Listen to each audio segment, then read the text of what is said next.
Bonjour à toutes et à tous. On se retrouve aujourd'hui pour un nouveau webinar produit Causeway Hermeo.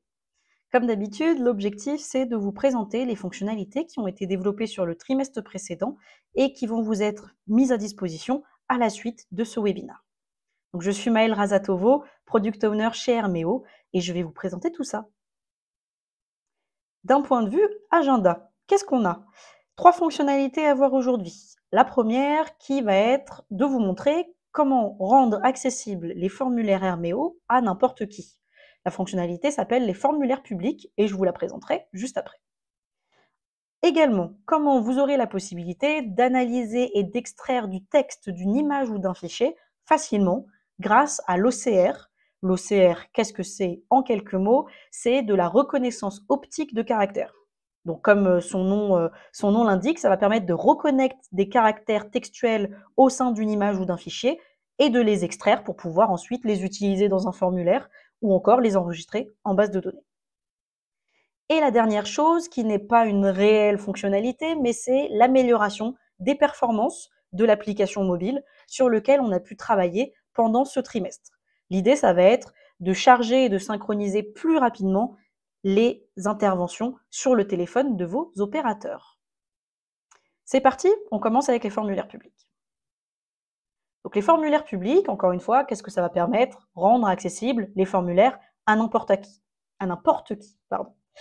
Donc le contexte qu'il y avait derrière, c'est que vous aviez constaté et vous nous avez partagé ce besoin que jusqu'à aujourd'hui, vous étiez dans l'incapacité de rendre accessibles vos formulaires à des utilisateurs sans que ces derniers n'aient accès à l'ensemble de votre espace de travail. Effectivement, jusqu'à aujourd'hui, soit vous créez un nouvel utilisateur avec un nouveau compte identifiant mot de passe pour un de vos utilisateurs internes, ou ces autres utilisateurs qui n'auraient pas un compte sur Hermeo n'ont pas la possibilité d'interagir avec vos données et avec vos formulaires. Plusieurs exemples de cas d'usage derrière tout ça. Le premier, par exemple, lorsqu'un sous-traitant doit vous partager de l'information. Par exemple, il a mis à jour un de vos équipements, il doit vous partager cette information. Jusqu'à aujourd'hui, il n'avait pas la possibilité de le faire directement via un formulaire Hermeo, mais grâce au formulaire public, ce sera désormais possible. Autre exemple, avec un autre public, un autre type de population, c'est par exemple le grand public. Vous auriez potentiellement des cas où certains de vos équipements sont positionnés dans un lieu public et vous souhaitez qu'un passant, un simple passant, puisse déclarer une anomalie sur un de vos équipements. Ce sera également possible désormais grâce au formulaire public, puisque vous pourriez mettre à disposition, encore une fois, à ces personnes-là, qui sont des personnes inconnues, de simples passants, un de vos formulaires pour qu'ils puissent remplir de l'information et que vous puissiez la récupérer. Le besoin, du coup, derrière tout ça, évidemment, vous l'avez compris, est assez simple. Permettre à des utilisateurs externes, quel que soit le profil de ces utilisateurs, d'accéder et de compléter des formulaires Hermeo, évidemment, dans le cas où vous avez configuré ces formulaires pour être accessibles au grand public et à vos sous-traitants. Qu'est-ce que ça va apporter du coup? Ça va vous permettre potentiellement d'avoir un seul et unique outil pour la récupération des données. En effet, jusqu'à aujourd'hui, vous aviez besoin d'avoir Hermeo pour la récupération de vos données d'utilisateurs internes, d'utilisateurs qui ont des comptes, mais potentiellement un second outil pour permettre à des utilisateurs non connus, si je peux le dire comme ça, en tout cas qui n'ont pas de compte, encore une fois, de vous donner de l'information. Grâce à ces formulaires publics, tout pourra se faire sur Hermeo. Plus besoin d'utiliser de Google Forms ou autre chose pour vos utilisateurs externes. Ça va du coup, évidemment, permettre d'étendre la collaboration à des utilisateurs invités, d'étendre la collaboration via des formulaires Hermeo à des utilisateurs invités, non connectés, qui n'ont pas de compte. Et enfin, évidemment, ça va être beaucoup plus pratique et facile d'utilisation, que ce soit pour vous ou que ce soit pour vos utilisateurs externes. En effet, jusqu'à aujourd'hui, on sait que certains d'entre vous avaient fait des paramétrages du style en fin d'intervention, j'envoie un email avec un lien universel et je joins à cet email des identifiants pour que cet utilisateur externe puisse, grâce à ces identifiants, se connecter à un compte que j'ai préalablement configuré, etc., etc. Si on voulait différencier les utilisateurs, il fallait créer plusieurs comptes. Bon, voilà. pas forcément toujours pratique, ou encore l'utilisation des liens universels qui étaient un peu modifiés par certains d'entre vous pour permettre cette fonctionnalité d'accès à un public externe. Effectivement, la configuration n'était pas pratique et les performances n'étaient peut-être pas non plus idéales. Donc, grâce à cette fonctionnalité réellement développée sur Hermeo, ça devrait faciliter tout ça. Pour qui est cette fonctionnalité? Évidemment, pour tous ceux d'entre vous qui ont besoin de récupérer de la donnée d'utilisateurs externes à l'entreprise. Encore une fois, que ce soit des partenaires, des sous-traitants ou des membres du grand public, tout simplement. Passons à la démonstration, ce sera plus évident pour la compréhension. Donc pour ma démonstration, je vais me mettre dans le cas d'une entreprise qui fait de la maintenance sur les équipements chez mes clients. Donc mes équipements sont positionnés dans le bâtiment de mes clients et je veux qu'ils puissent me prévenir en cas de problème sur un de mes équipements pour que je puisse faire une intervention. J'aimerais donc pouvoir leur mettre à disposition un formulaire Hermeo dans lequel ils pourront faire une demande d'intervention sur un de leurs équipements et ensuite que je réceptionne l'information pour pouvoir planifier l'intervention en interne chez moi pour qu'un de mes opérateurs puisse passer voir. Comment ça se passe du coup? Je crée un formulaire, comme d'habitude. Vous savez créer un nouveau formulaire, vous le configurez, tout fonctionne de la même manière. Donc je crée mon formulaire de demande d'intervention. Je l'avais déjà fait évidemment pour le besoin de ce webinaire. Mon formulaire a été configuré, il a été publié et maintenant je veux le rendre accessible à des gens externes. Comment je fais? Dans la partie options de mon document, je vais avoir une nouvelle section, ici, une nouvelle section des liens publics. Un lien public, du coup, c'est ce qui va rendre accessible un formulaire à des utilisateurs externes. Dans le cas où vous ne créeriez pas de lien public, le formulaire sera toujours restreint aux utilisateurs connectés. Donc effectivement, c'est complètement modulable. Vous pouvez créer des formulaires accessibles à des utilisateurs en interne et à du grand public grâce à cette fonctionnalité de lien public. Et si vous voulez continuer à fonctionner comme aujourd'hui, il suffit, entre guillemets, de ne pas créer de lien pour que le formulaire ne soit pas accessible. Donc, par exemple, ici, je disais que je veux que mon formulaire soit accessible à mon sous-traitant numéro 1. Mais potentiellement, j'aurai peut-être d'autres cas où je veux aussi qu'il soit accessible au grand public ou accessible à mon sous-traitant 2. Et donc, c'est là où ça va être utile de pouvoir créer différents liens pour pouvoir partager et surtout tracer à quel type d'utilisateur vous avez partagé le lien. Ça va pouvoir, voilà, encore une fois, vous pouvez en créer plusieurs et donc répondre à des cas d'usage différents. Prenons ces exemples-là, du coup. Je vous montre directement qu'est-ce que ça va donner. Donc là, j'ai un formulaire, pardon, je vais y arriver. J'ai des liens publics qui ont été créés, j'ai la possibilité de les copier-coller pour pouvoir les partager, ou encore de désactiver le fait qu'ils soient actifs. Là, c'est un lien actif, pardon, et ici, c'est un lien inactif. Donc, pour vous montrer, je vous montre d'abord qu'est-ce que ça fait quand un lien est inactif. Je vais ouvrir une fenêtre de navigation privée. Donc ici, je ne suis pas connecté, personne ne sait que je suis un utilisateur Hermeo. Ou pas d'ailleurs. Je copie-colle mon lien. Ah, formulaire inaccessible, effectivement, mon lien a été désactivé, donc le formulaire est inaccessible. Si jamais je réactive mon lien et que je retourne sur mon formulaire, cette fois-ci, en rechargeant la page, je suis censé pouvoir accéder à mon formulaire. Je recharge et effectivement, cette fois-ci, mon lien est actif, donc j'accède bien à mon formulaire et je peux le compléter comme un utilisateur connecté, sauf que ici, je ne le suis pas, je suis un utilisateur externe. Donc faisons la démarche ensemble. Je fais une demande du coup d'intervention sur un des équipements que j'ai dans mon bâtiment. Je constate qu'il y a une anomalie, donc je veux qu'il y ait une réparation sur un équipement existant, puisque je l'ai devant moi. Donc cet équipement, il est là. Effectivement, c'est une porte de voiture. Donc cette porte de voiture a une anomalie. Je veux qu'on vienne me la réparer. J'ai fini de faire mon intervention.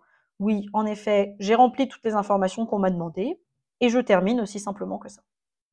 Une fois que c'est terminé, on affiche l'information à l'utilisateur que son formulaire a bien été pris en compte.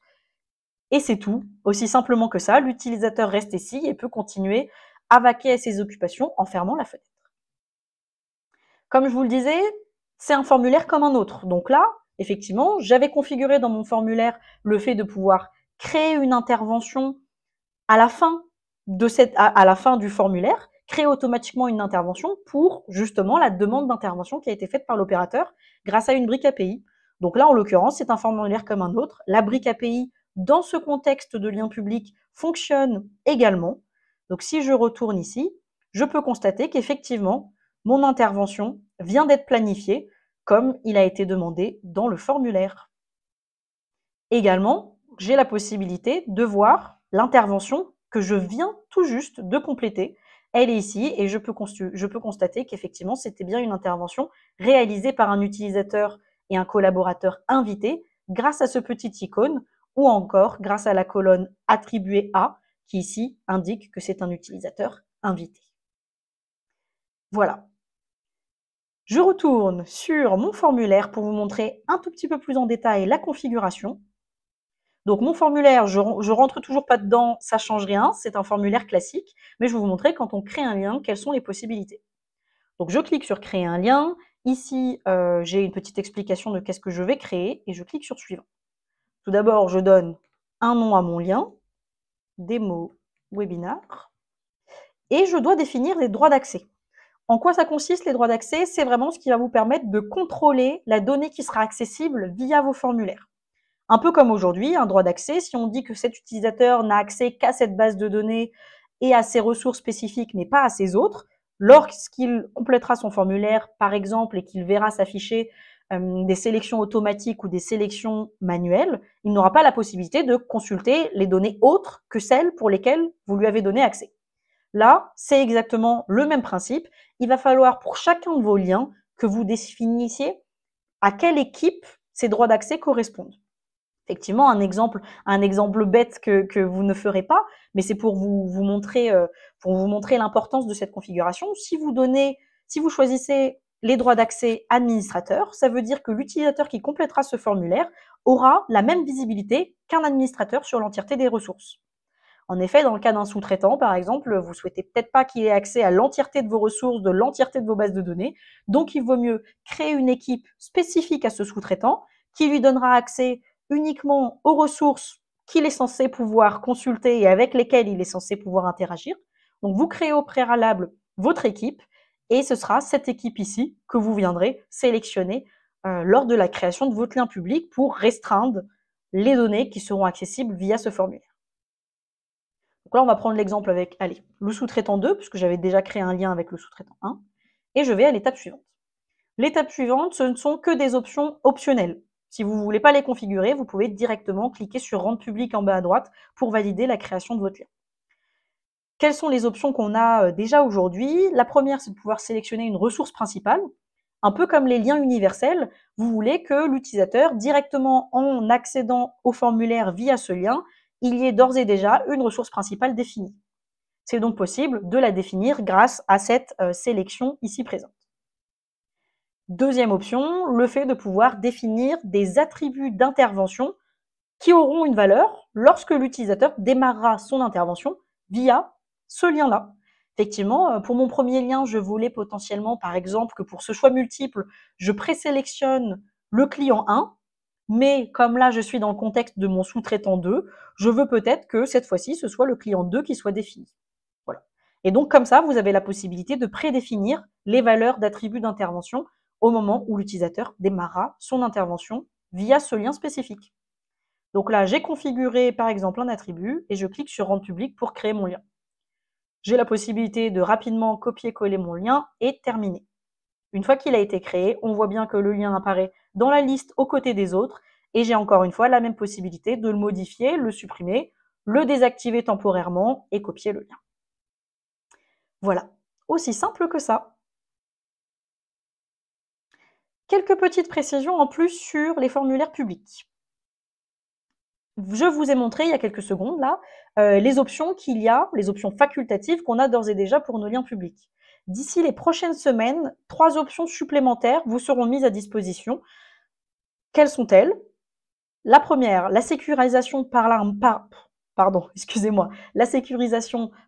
d'un mot de passe. Donc vos utilisateurs externes auront besoin de ce mot de passe, de le saisir avant de pouvoir accéder à votre formulaire. Ça peut être par exemple utile dans le cas où vous mettez à disposition votre lien sur un équipement auquel le grand public, mais aussi vos sous-traitants ont accès, et vous souhaitez qu'uniquement vos sous-traitants puissent compléter le formulaire, il suffira de partager ce mot de passe aux sous-traitants pour que le grand public ne puisse pas y accéder. Par contre, vos sous-traitants pourront utiliser ce lien pour remplir l'intervention. Également, la possibilité de définir une date d'expiration du lien. On a vu qu'aujourd'hui, il est possible d'activer ou désactiver le lien de manière manuelle, mais si vous avez un cas d'usage dans lequel vous voulez planifier la désactivation de ce lien, ce sera possible grâce à la date d'expiration. Encore une fois, ces options sont facultatives. Si vous ne souhaitez pas les activer, vous pourrez ne pas le faire. Dernière fonctionnalité intéressante, c'est l'ajout des conditions d'affichage au niveau des briques. En effet, il peut arriver que vous ayez des formulaires où vous souhaitez qu'ils soient accessibles et utilisables aussi bien par des utilisateurs connectés, des utilisateurs internes, que par des collaborateurs invités. Sauf que, évidemment, selon le profil de l'utilisateur, vous voulez afficher ou non certaines informations, et ce sera donc faisable grâce aux conditions d'affichage qu'on a créées. Comme vous voyez ici, vous aurez la possibilité de dire cette brique s'affiche si l'utilisateur a une licence, donc un utilisateur qui a une licence, c'est un utilisateur connecté, un utilisateur interne qu'on connaît, ou si cet utilisateur est un collaborateur invité, dans ce cas-là, je ne le connais pas et potentiellement, je souhaite lui afficher des informations supplémentaires ou des informations en moins. Donc voilà, quelques options supplémentaires qui arrivent très prochainement.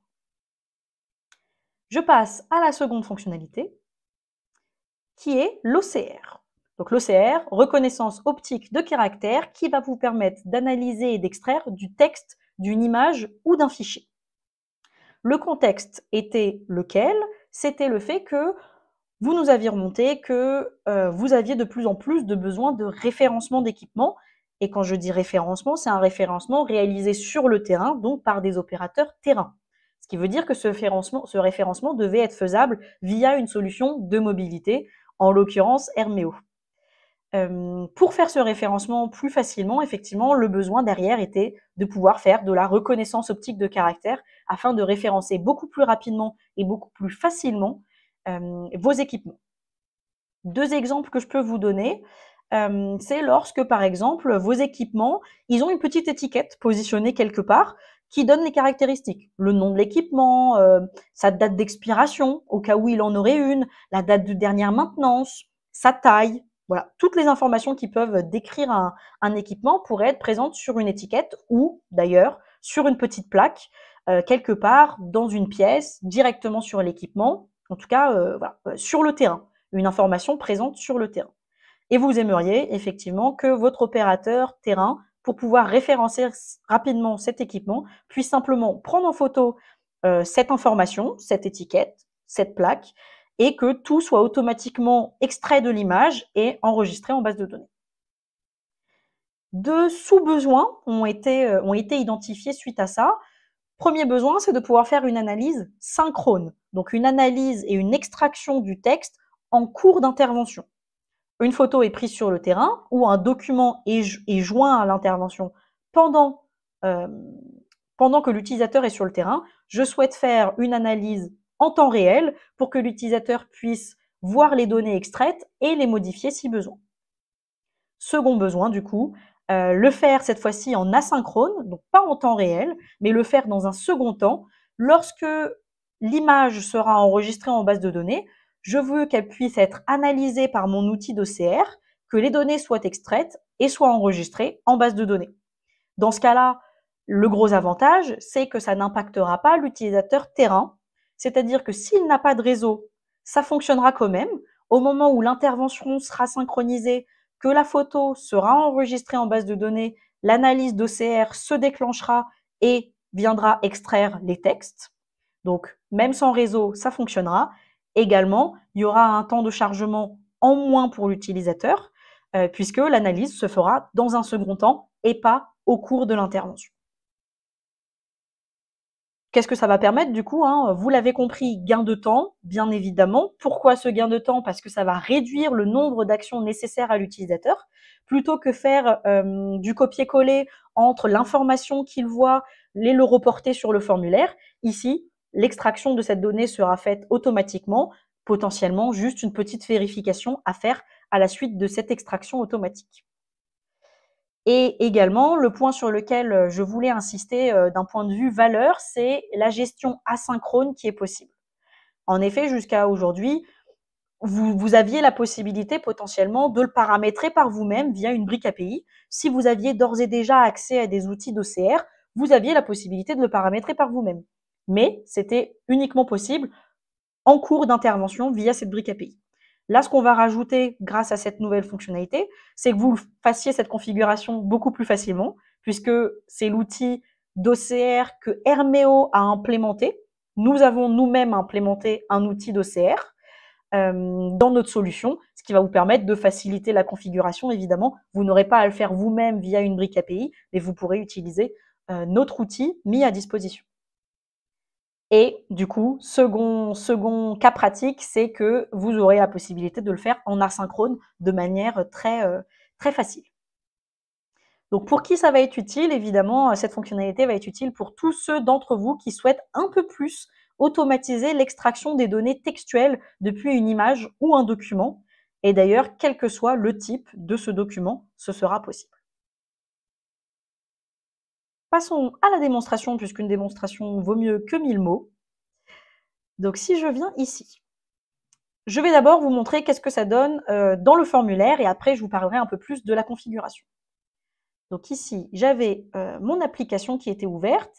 On se met dans le cas du référencement de véhicules. Je suis une entreprise qui a une flotte de véhicules et je veux référencer rapidement ces véhicules au sein d'Hermeo pour ensuite pouvoir les utiliser lors de mes interventions, mes planifications, etc. Pour référencer mes véhicules, le plus simple, c'est d'extraire les informations de la carte grise de ce véhicule. C'est ce qu'on va faire donc avec notre formulaire. Je vous montre d'abord comment ça se passe en synchrone. Donc l'analyse va se faire au cours de l'intervention. Donc je choisis une photo, ma photo de carte grise, elle a été ajoutée et là elle est en cours d'analyse par notre outil d'OCR. J'attends quelques secondes, le temps que l'analyse se fasse, elle est terminée. Et si je descends plus bas dans mon formulaire, je retrouve effectivement plusieurs champs que j'avais mis et que j'avais paramétrés qui ont été complétés, qui ont été pré-remplis grâce à l'OCR.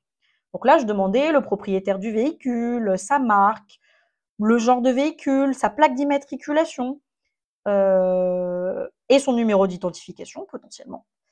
Et donc là, on peut faire une vérification rapide. C'est l'intérêt de mettre à disposition les champs à l'utilisateur, c'est qu'il a la possibilité de vérifier rapidement est-ce que les informations sont bonnes, sinon de les corriger. Et donc là, par exemple, le propriétaire du véhicule, c'est Monsieur Dupont, a priori. Effectivement, si je remonte ici, c'est bien Monsieur Dupont. Je peux vérifier un autre champ. Le type du véhicule, donc c'était le champ D.2, c'est X18E. Si je cherche mon champ D.2, pardon, effectivement X18E. Donc là, on voit que les informations sont plutôt bonnes, je considère que tout était bon et je termine mon intervention. Je me suis évité donc le fait de devoir recopier chaque information dans mon formulaire, tout s'est fait automatiquement. Je peux vous montrer un exemple, ici c'est un exemple avec un document papier pris en photo, mais ça peut être aussi le cas d'informations, comme je vous le disais, positionnées directement sur l'équipement. On va faire un exemple avec l'analyse d'un extincteur.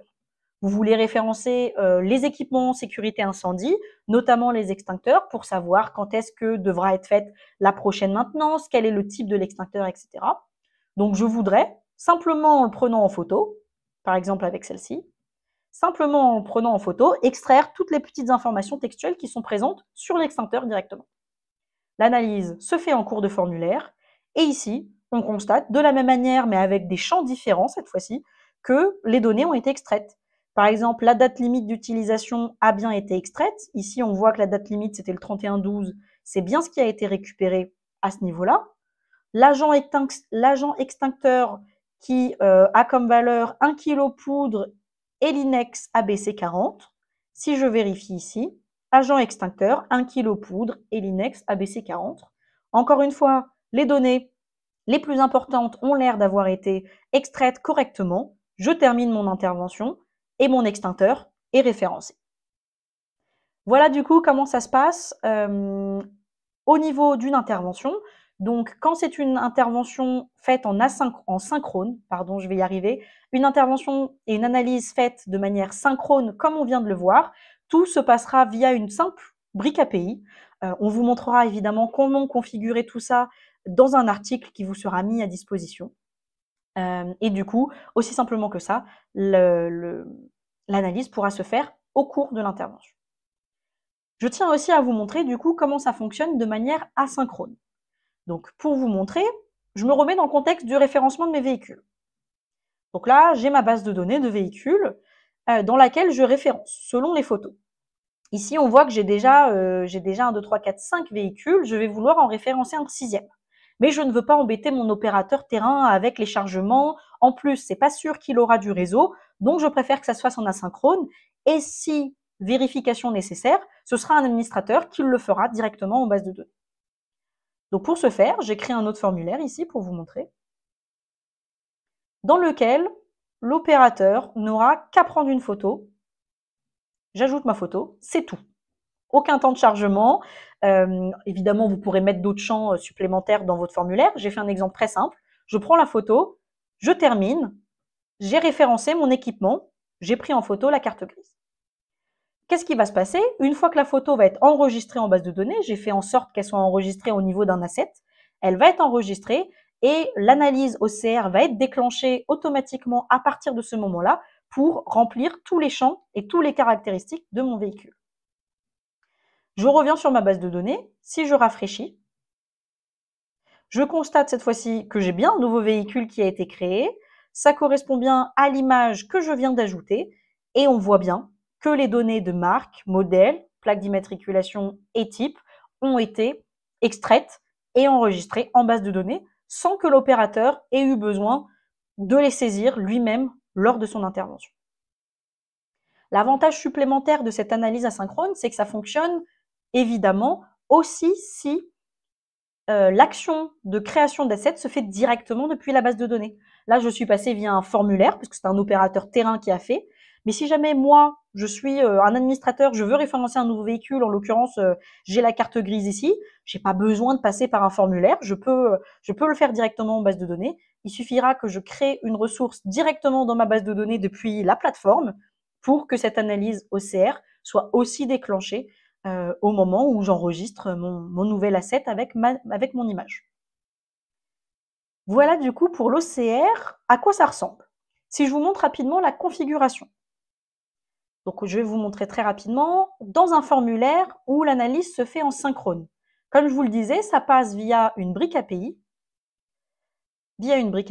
que j'ai configurée ici. Donc brique API, je mets mon lien et ici je pose mes questions. Donc je vais utiliser le fichier joint par l'utilisateur pour poser un certain nombre de questions. Je ne rentre pas dans le détail des questions ici. Je vous montre ça dans la technique d'analyse asynchrone juste après. Mais du coup, selon les questions que j'ai posées, je vais pouvoir récupérer, hop, si je bouge ma tête juste pour que vous puissiez voir ça, je vais pouvoir ici venir récupérer la réponse à ma question et pré-remplir un de mes champs texte grâce à cette information. Aussi simplement que ça. Je vais vous montrer maintenant, je me repositionne par ici, je vais vous montrer maintenant ce que ça donne d'un point de vue analyse asynchrone. Puisqu'effectivement, dans le formulaire, vous l'imaginez assez bien, je pose les questions que je veux, c'est complètement customisable, complètement personnalisable. Évidemment, c'est tout aussi personnalisable quand l'analyse se fait de manière asynchrone. Pour que cette analyse puisse se faire de manière asynchrone, il va falloir que vous créiez, tous les détails encore une fois seront dans un article, que vous créiez une base de données dans laquelle vous aurez listé les questions que vous souhaitez poser à l'OCR pour qu'il puisse extraire les données. Si on reprend notre exemple de véhicule ici, j'ai posé 5 questions qui vont permettre, en allant chercher toutes les photos présentes dans la base de données de véhicule, je vais pouvoir à chaque fois extraire le numéro d'immatriculation, sachant que le numéro d'immatriculation, à quel champ ça correspond sur la photo, ça correspond au champ E de la carte grise. La marque, ça correspond au champ D1. Donc, je vais vouloir extraire la valeur du champ D1 pour remplir l'attribut marque au niveau de mon véhicule dans ma base de données. Donc là, c'est totalement personnalisable puisqu'effectivement, comme c'est un asset, je peux éditer la question, en ajouter, modifier la question existante, etc. Donc ça, c'est pour des véhicules. On voit que j'ai eu simplement à mettre le nom du champ présent sur ma photo pour que l'OCR puisse analyser et extraire l'info. On a d'autres exemples ici où là, c'était sur une autre base de données de composants quelconques. Pour ces composants, je voulais pouvoir extraire le modèle de ce dernier, le numéro de série. Là, c'était écrit un peu moins clairement parce que c'était une image beaucoup plus comment dire, moins figée. C'était une structure moins figée contrairement à une carte grise. Donc cette fois-ci, mettre simplement le nom du champ ne suffisait pas, mais je peux poser une question de manière écrite à l'OCR qu'il sera en capacité d'analyser pour récupérer la bonne information et l'enregistrer en base de données. Donc voilà, tout ça pour vous montrer que c'est complètement personnalisable selon ce que vous configurez sur votre espace de travail. C'était tout pour l'OCR.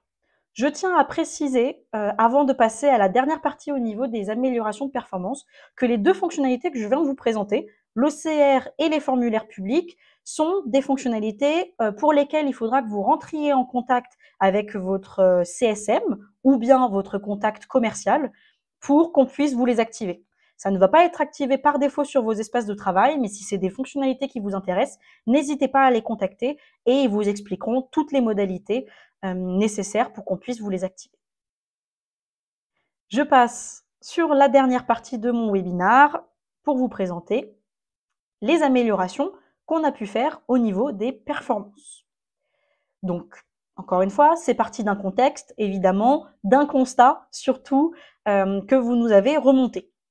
Premier point, c'est les problèmes de performance en cours d'intervention. Effectivement, vous nous aviez remonté que plusieurs fois, à de nombreuses reprises, que nos formulaires n'étaient pas assez performants et qu'il y avait beaucoup de temps de chargement. Que ce soit les sélections, donc tout ce qui permet de récupérer des informations depuis vos bases de données, les sélections prenaient du temps à charger et en plus de ça, l'utilisateur n'avait aucune visibilité sur quand est-ce que ce chargement va être terminé. Des fois, ça prenait 15 secondes ou plus à charger. Effectivement, l'utilisateur ne savait pas quand est-ce que ça allait terminer. Il devait simplement attendre sans avoir aucune information, ce qui n'était pas effectivement idéal d'un point de vue expérience utilisateur. Ou encore des petits trous de chargement qui étaient présents à quasiment chaque étape de la navigation. L'utilisateur rentrait dans une section, il y avait une petite roue de chargement, il en sortait une petite roue de chargement. C'était quelque chose, encore une fois, de pas très agréable d'un point de vue navigation pour l'utilisateur. L'autre partie des remontées que vous nous avez faites, c'est aussi que vos formulaires sont de plus en plus complexes, de plus en plus gros, évidemment, parce que Herméo vous permet de faire de plus en plus de choses, donc vous les utilisez, ça c'est génial, mais vos formulaires sont beaucoup plus gros, donc forcément, ces formulaires qui doivent être aussi accessibles en mode hors connexion prennent de plus en plus de place. Ce qui faisait que vos bases de données, pour certains d'entre vous, se rapprochaient très fortement de la limite recommandée de base de données maximale que nous conseillons. Qui dit base de données de plus en plus grosse, dit qu'évidemment, les performances sur le téléphone de l'opérateur pourraient être impactées. Également, les synchronisations des données, donc les données de vos interventions notamment, prenaient du temps, encore une fois, ce qui embêtait vos opérateurs puisqu'ils devaient attendre que cette synchronisation soit faite pour être sûr et certain que toutes les données ont bien été envoyées. Donc tout ça fait que le besoin derrière, évidemment, était de perdre moins de temps en cours d'intervention. Donc ce qui a été fait de notre côté, on a mis en place 3 évolutions. 2 d'entre elles ont déjà été activées depuis plusieurs semaines, voire mois, puisque dès que nous avons fait le développement, nous vous les avons mis à disposition pour tout de suite déjà apporter une première vague d'amélioration. Et une troisième qui va être mise à disposition sur vos espaces de travail d'ici quelques jours. Donc quelles sont ces 3 évolutions? La première, améliorer l'expérience utilisateur d'un point de vue compréhension des temps de chargement. Donc désormais, pour les sélections automatiques et manuelles, lorsque la donnée est en train de charger et est en train d'être récupérée depuis la base de données, plutôt que d'avoir une simple petite roue qui tourne, vous aurez une barre de progression qui s'affiche. Enfin, vous avez d'ores et déjà une barre de progression qui s'affiche et qui indique l'avancée du chargement à l'utilisateur. Donc beaucoup plus compréhensible de qu'est-ce qui se passe, quand est-ce que ça va être terminé, ça améliore l'expérience utilisateur. Deuxième chose, on a retiré toutes les petites roues de chargement qui étaient inutiles lorsqu'un utilisateur rentrait dans une section, malgré que rien ne soit calculé, que oui, aucun autre chargement était déclenché par l'utilisateur. Il y avait la présence de cette roue qui était au final, c'est un mot un peu fort, mais qui était au final un peu inutile. Donc on a fait en sorte de pouvoir retirer cette roue de chargement. Donc ça, c'est les deux améliorations que vous avez d'ores et déjà sûrement constatées. La troisième, que je vais vous présenter notamment grâce à la petite démonstration juste après, c'est ce qui va réellement améliorer les performances, donc le temps de chargement de vos sélections automatiques, de vos sélections manuelles, mais même au plus globalement de vos formulaires. Ça va permettre donc d'améliorer les temps de chargement et également de réduire la taille de vos bases de données. Puisque ce qui a été constaté, c'est que jusqu'à aujourd'hui, ce qui prenait beaucoup de place dans vos bases de données, c'était la valeur, toutes les valeurs présentes et pré-remplies dans vos formulaires. Pour entrer un peu dans le technique, chez nous, quand une valeur était remplie dans un champ, donc que ce soit pré-rempli ou saisi par l'utilisateur, on avait ce qu'on appelle un report widget qui était créé. Ce report widget était créé, portait l'information de la valeur de votre champ et donc était stocké dans vos bases de données pour que la valeur puisse être stockée dans vos bases de données. Après analyse, on a fait en sorte de pouvoir réduire ce nombre de report widgets créés. Qui dit une création en moins dit un temps de chargement en moins, et une création en moins dit une information en moins à stocker dans les bases de données. Donc, ça va réduire encore une fois la taille de vos bases de données et améliorer les performances. Donc cette fonctionnalité, à noter quand même que cette dernière partie d'amélioration ne sera activée que chez les clients qui n'ont pas aujourd'hui d'intégration API, qui utilisent ces fameux report widgets pour récupérer les valeurs des interventions.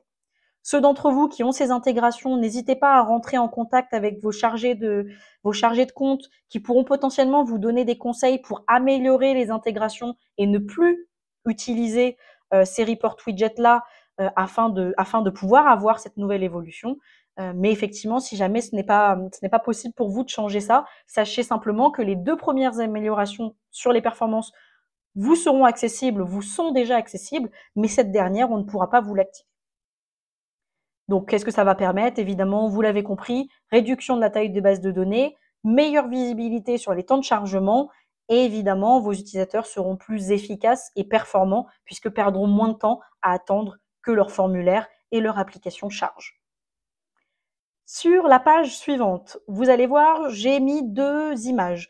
Une sur la gauche qui va être un exemple du temps de chargement et la navigation que l'utilisateur avait avant toutes ces améliorations. Et sur la droite, maintenant, avec ces améliorations, qu'est-ce que ça va donner? Voyons tout de suite.